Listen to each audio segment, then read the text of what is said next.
அருணகிரிநாத சுவாமிகள் 15ஆம் நூற்றாண்டிலே திருவதாரம் செய்து இந்த திருவண்ணாமலையிலே வாழ்ந்து வாழ வேண்டாம் தொழுநோயினாலே துன்பப்பட்டு இனி வாழ வேண்டும் அப்படின்னு கோபுர குடவரையின் மேலே ஏறி முருகான கதறி கீழ் விழுந்தார். பண்டை தவத்தின் காரணமாக தொழிலே பேசின பூஜா பலனோ என்பார் தியாக பிரம்மம். முன் செய்த நடிகனை பயனாலே முருகப்பெருமான் அவருக்கு குரு வடிவாக வந்து காட்சி தந்து அருணகிரி சும்மா இரு சொல்லற அப்படின்னு உபதேசம் பண்ணார். 12 ஆண்டு சும்மா இருந்தார்.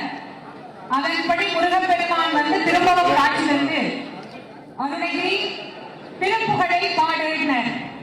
சுவாமி எனக்கு எழுத படிக்கவே தெரியாது, எப்படி பாடுனர்? அவருடைய நாவிலே ஓம் என்கின்ற பிரணவ மந்திரத்தை எழுதி முத்து முத்தா பாடுனர்.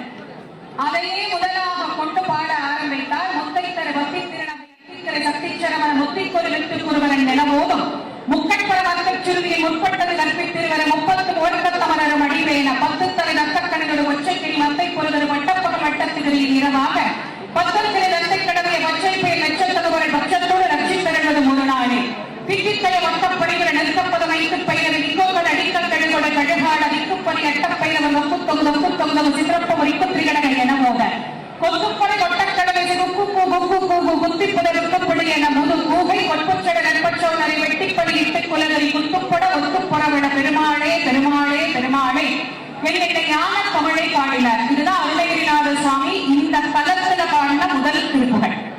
அதன் பிறகு முருகப்பெருமான் அவரை வயலூருக்கு வான்னு கூப்பிட்டால் வயலூர்ல போய் பாடினதுதான் கைத்தலம் இறைவனி என்கின்ற இப்ப ஓதுவார் பாடினார்ல அந்த திருப்புகழ். ஆனா புத்தகத்துல பார்த்தோம்னா முதல்ல அதுதான் இருக்கும்.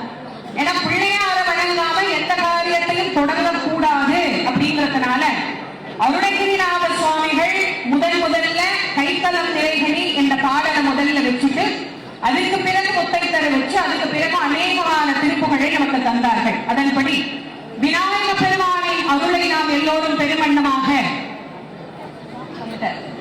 சுழி போட்டா சுவாமி வர அழகா